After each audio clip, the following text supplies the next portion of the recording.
mess with this and you die like a fool. Hey! Here comes the pain. Hey! Here comes the pain. Hey! Here comes the pain. Hey! Here comes the pain. Time to play the game.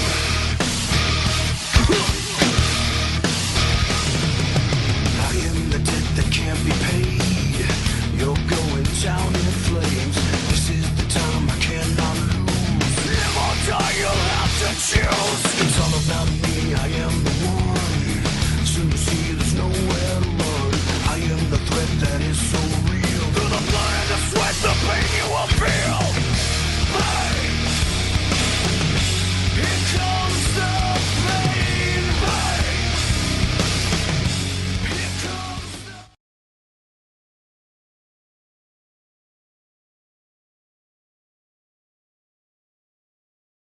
This is Gateway City Sports. This is the Derek King Sports Show. Cardinals, Blues, Mizzou Athletics, Chiefs. He has it covered.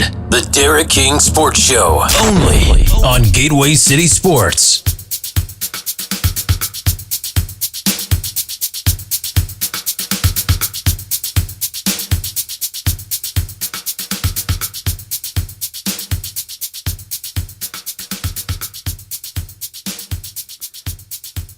Hello. Long time no see. Glad to be back. Took a few weeks off there. Kids going back to school. Had a little bit of an illness there thanks to Mother Nature and her ever endearing ragweed season and pollen season. It just gives me the fits like you wouldn't believe.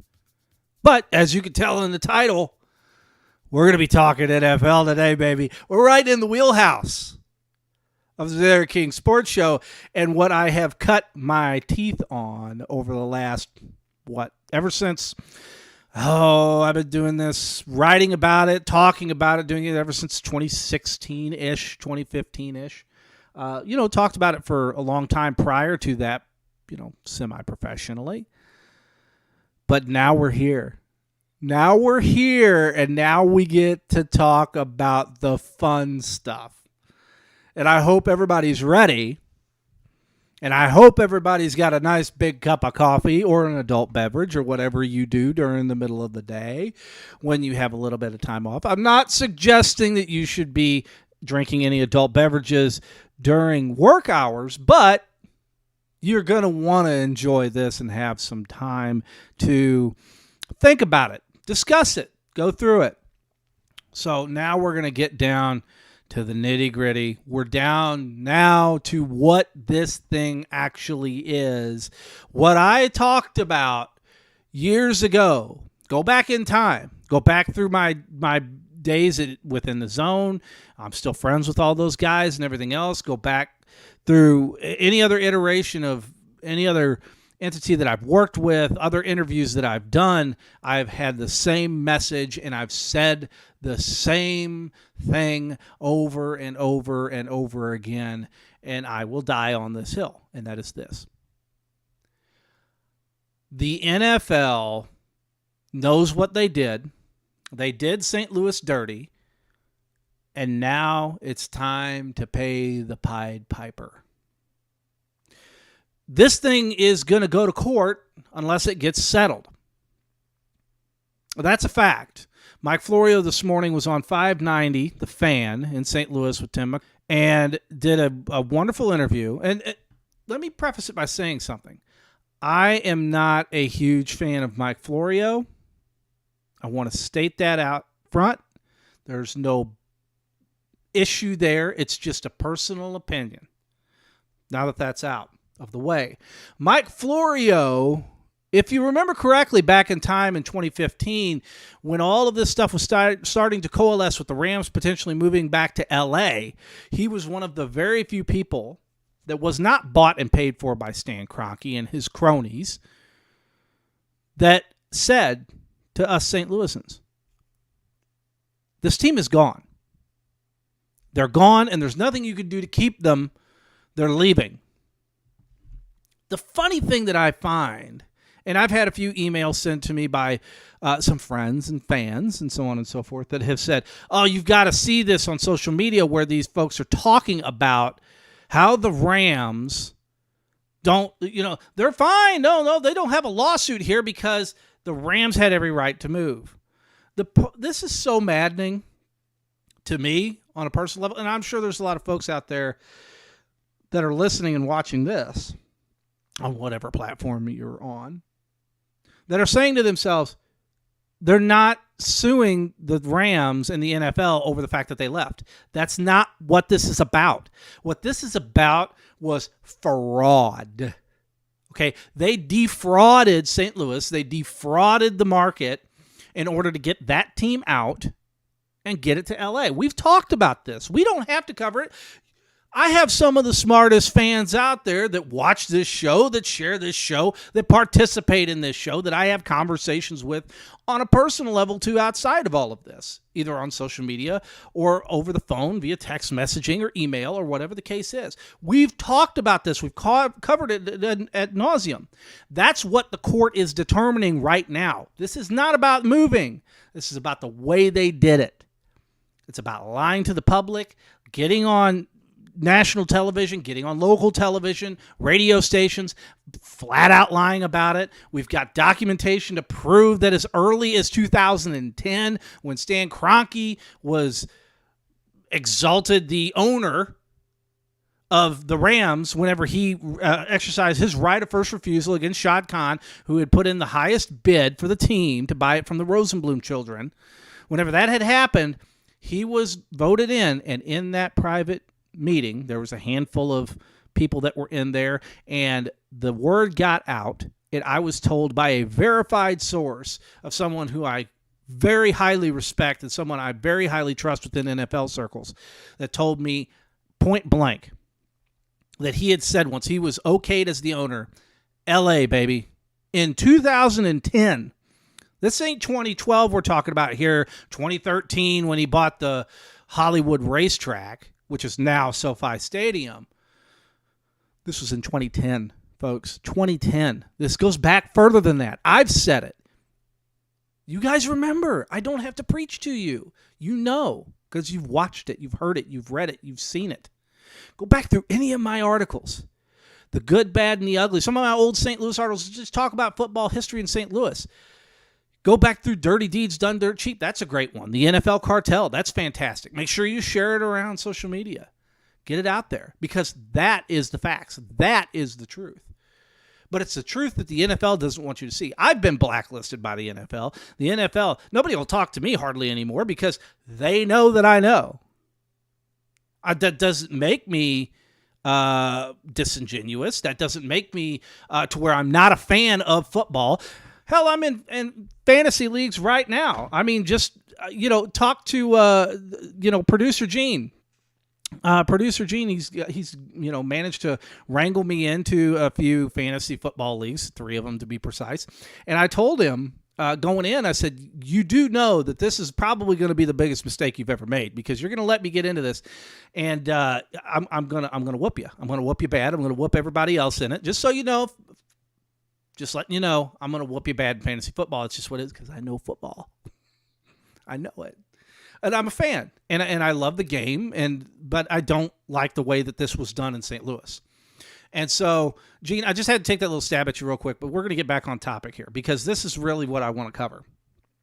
Now we're getting down to, this is settlement time. Right here.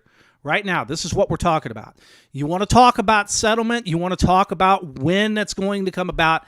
We're here. I said this probably over a year ago. There's plenty of people that have been in my inbox, DMing me, emailing me, texting me, whatever, saying, when's this going to happen? When's this going to go down? I said it's going to be towards the end of the year of this year.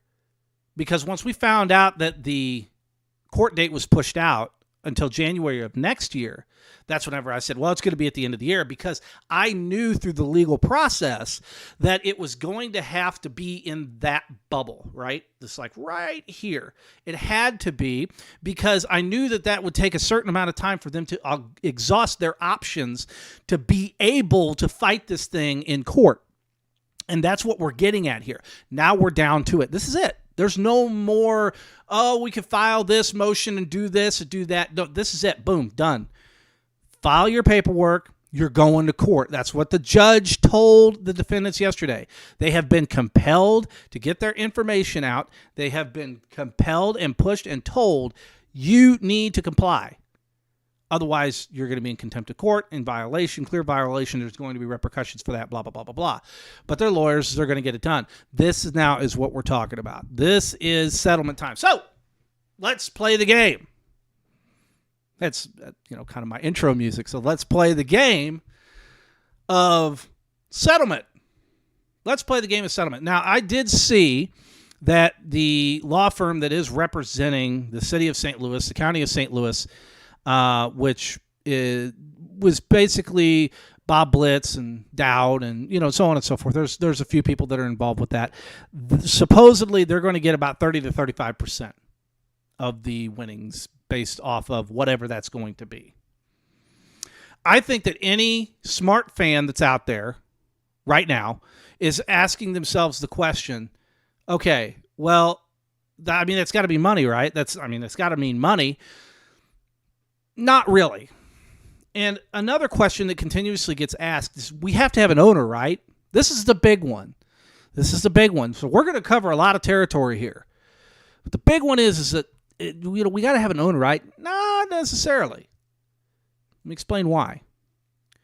If it really comes down to a point where the NFL is going to award the city of St. Louis, the county, whatever, an expansion franchise, or award the law team an expansion franchise for free. They're going to pay off the dome. They're going to give you new practice facilities. They're going to do this. They're going to do that. And they'll build you a whole brand new stadium. If they do all of those things, you got to have an owner, right? Not so fast. Here's why I say that. A perfect example is to look at the Green Bay Packers. The Green Bay Packers are publicly owned. So why couldn't it be potentially to where a new expansion franchise could be publicly owned in St. Louis? Is that really that outside of the scope, that crazy to think about? No, it's not. Especially with this situation. I don't think that there's a lot of people, except for my smart fans out there that are watching and listening to the show, that understand, this is that big. This really could potentially be something that we're talking about here. This really could be on the docket of what could potentially be a settlement. If you're talking money, I think that it has to be well over $1 billion. If you're talking for a true settlement, for them to come in and say, what's money-wise, what's it going to take? For the NFL to walk away from a potential deal to where they could expand, come into a market and make money. Let's look at it business-wise. Let's get our emotions out of it. Just look at it as a business and say, well, the NFL, you're going to have to cough up $1.5 billion to build a new stadium. You can do that with your eyes shut. That ain't nothing. Okay, that's an award you'd have to pay, period, in a settlement. But you build a new stadium, it's your infrastructure. You put a team in there, it's going to make you money. You get a team in this market, it's going to make you money. You do all these things, it's going to make you money.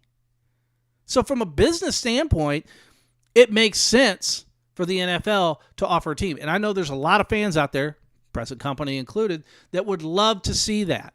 There are a lot of talking heads out there in the media that's spurting a bunch of hyperbole that says, no, it's got to be a monetary thing because there's no owner that's really involved. Nobody's talking about anything. I'm telling you right now, that doesn't mean jack squat.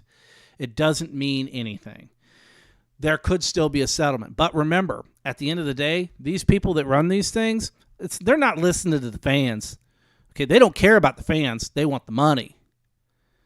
So at the end of the day, is that really what they're going to do? I don't know.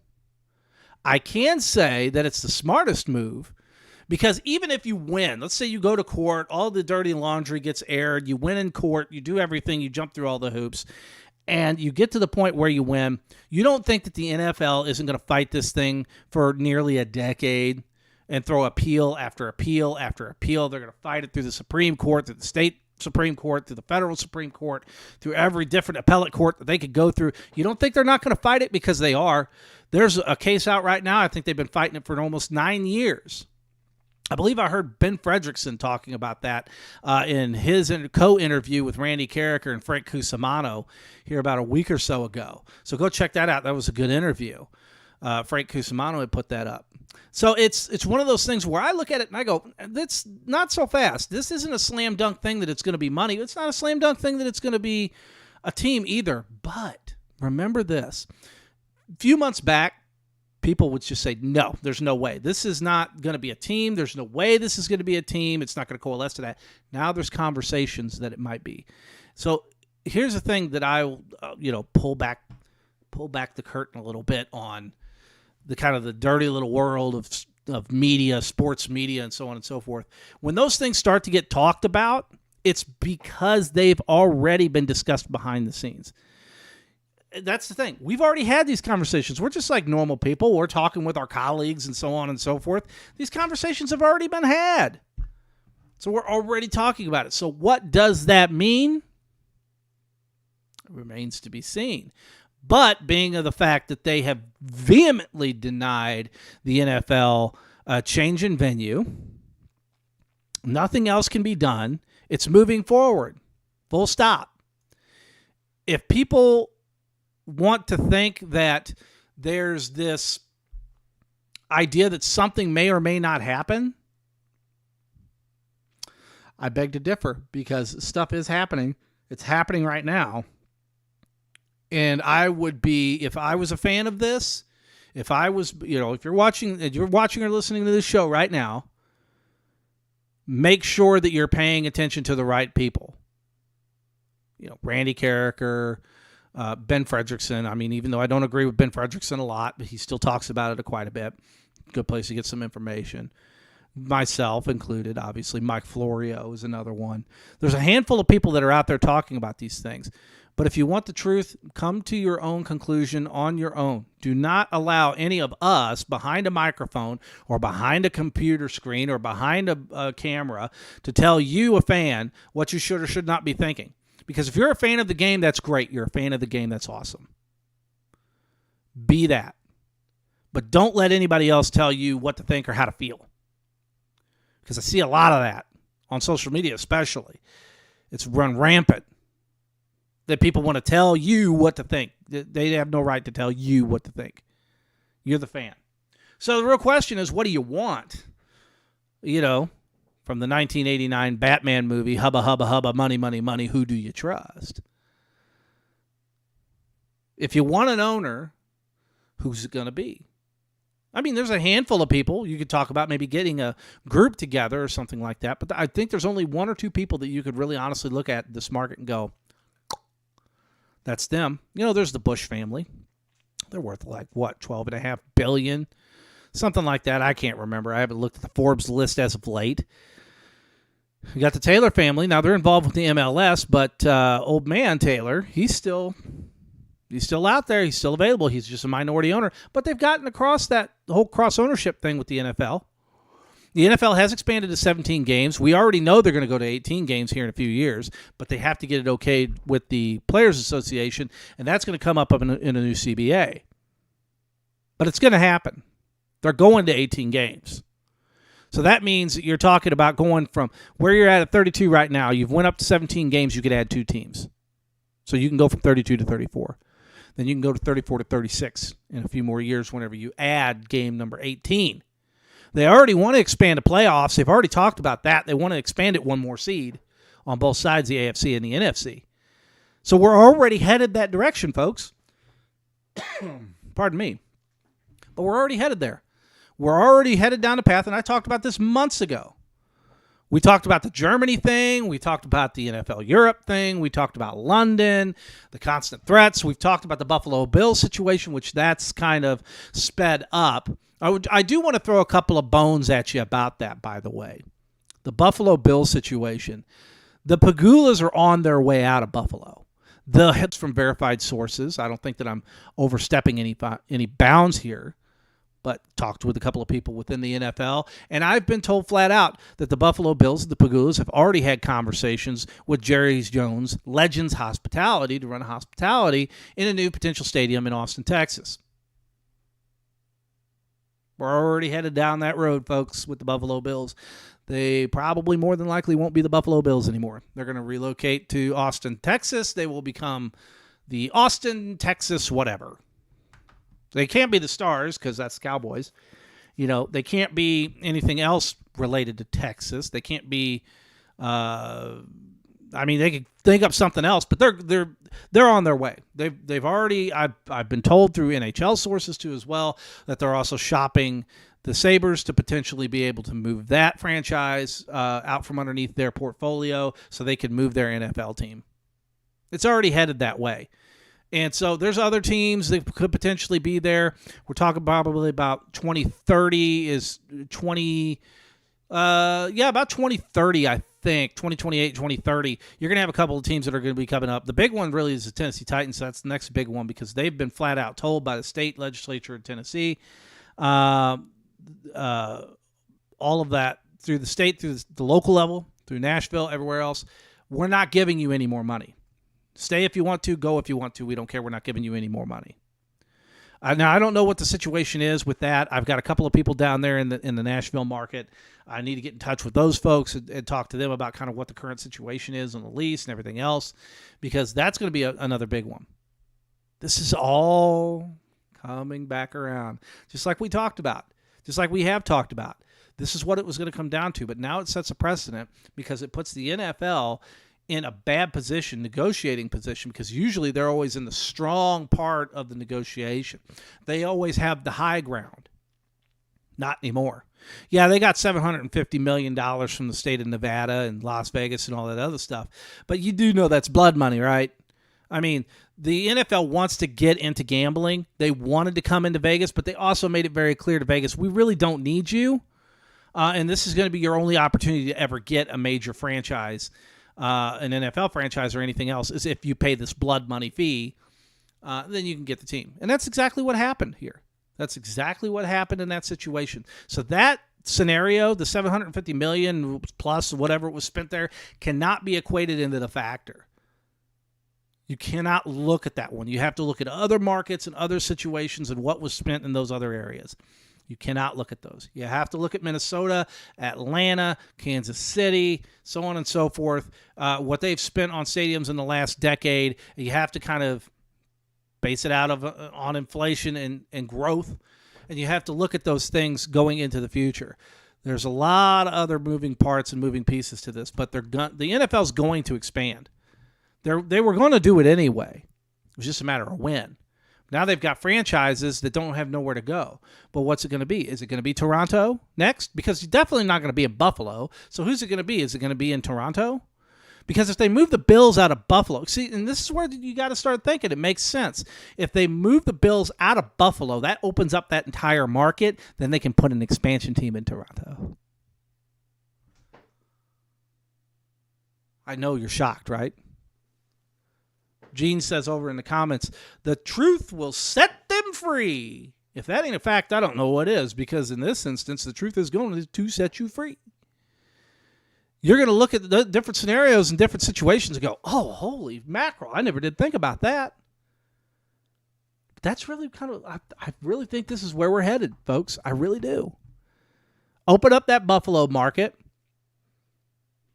Move that team to Austin. Big, huge market. Texas just get bigger by the minute. I mean, people coming out of California like they're on a slip and slide coming downhill at a 30% grade. I mean, they're just like they're lubed up with baby oil and they're ready to go. Texas is getting big, folks, real fast. And I know I go down to Texas all the time. Texas is getting huge. it's big. And so Austin is just getting bigger by the minute. And that's why the NFL is going to look to cash in as quickly as they can and move into that market. But how they do it, how they go about it now, since everything's happened with the NFL situation in St. Louis, that remains to be seen. But I can tell you this. Pieces are moving now. And now we're going to start to see what's going to happen with the lawsuit in St. Louis, because now we're down to negotiation time. Now we're down to settlement time. What's that going to be? What's it going to look like?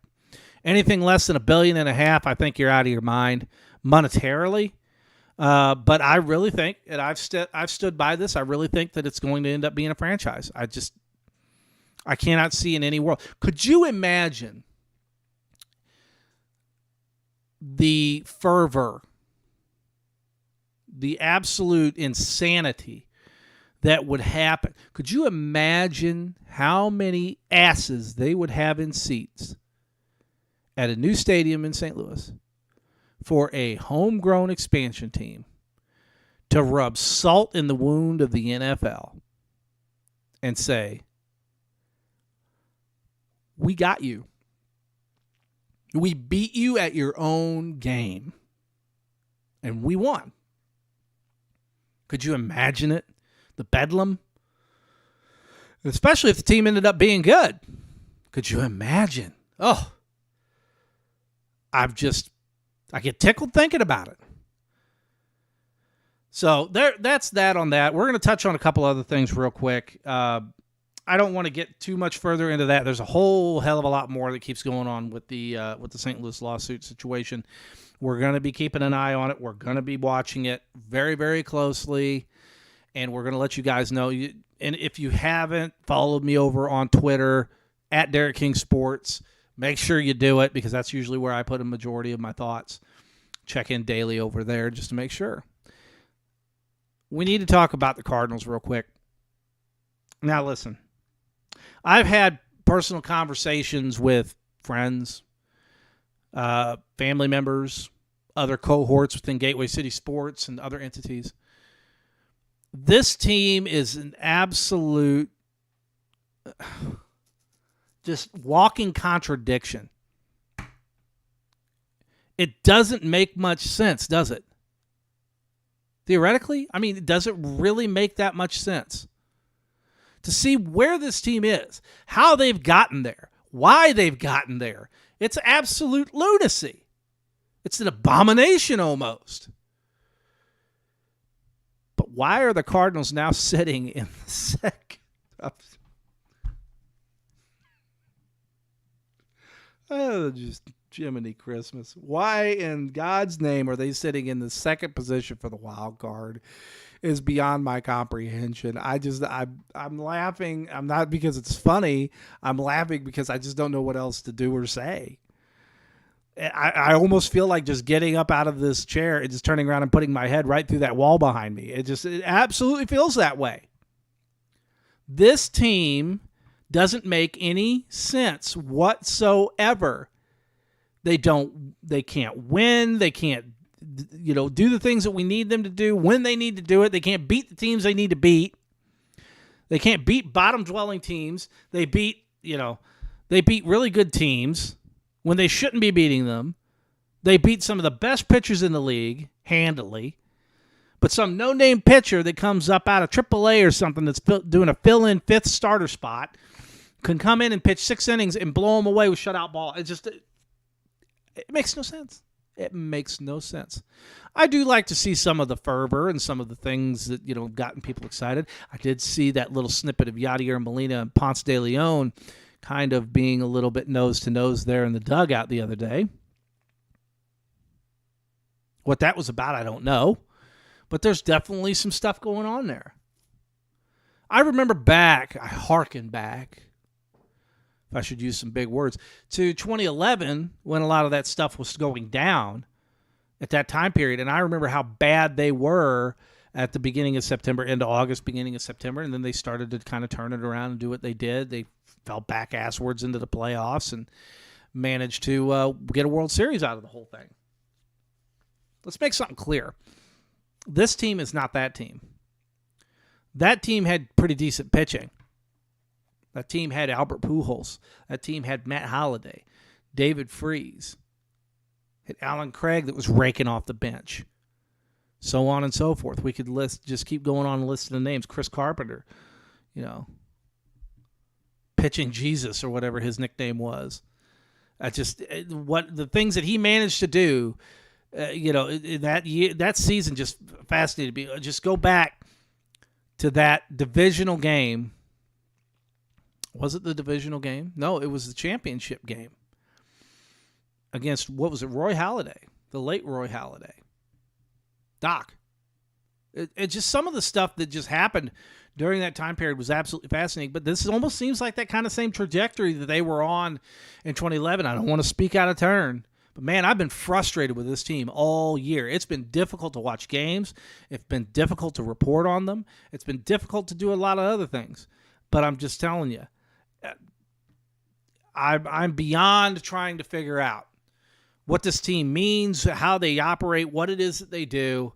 I'm just going to enjoy it. Just keep paying attention to it. That's all I can do, and go on from there. But anyway, that's it. I just wanted to update you guys on the NFL lawsuit front and just talk a little bit about the Cardinals. Not a whole lot going on with the Blues. Made a couple of signings. Did a couple of things. Vladimir Tarasenko's still on the team. So that's been a pretty quiet front for the most part, besides a couple of signings that they've done. We're just got to keep following things, keep moving on. But, it's in the height of the NFL season. I'm going to continue to keep whipping everybody's butt in fantasy football. So they just better get ready for next week and better bring me a stiffer competition, because I'm going to tell you this right now. It was pretty easy to whoop everybody last week. So just saying, letting you know, guys, up your game. Let's go. All right. Thanks, guys. I appreciate you tuning in. I'm glad to be back. I will hopefully be able to talk to you a little bit next week. Maybe we might have a little bit more information on a lot of this stuff. And like I said, hate to say I told you so, but I kind of told everybody so on the NFL stuff. We'll see you next week. Talk to you guys later. Take care.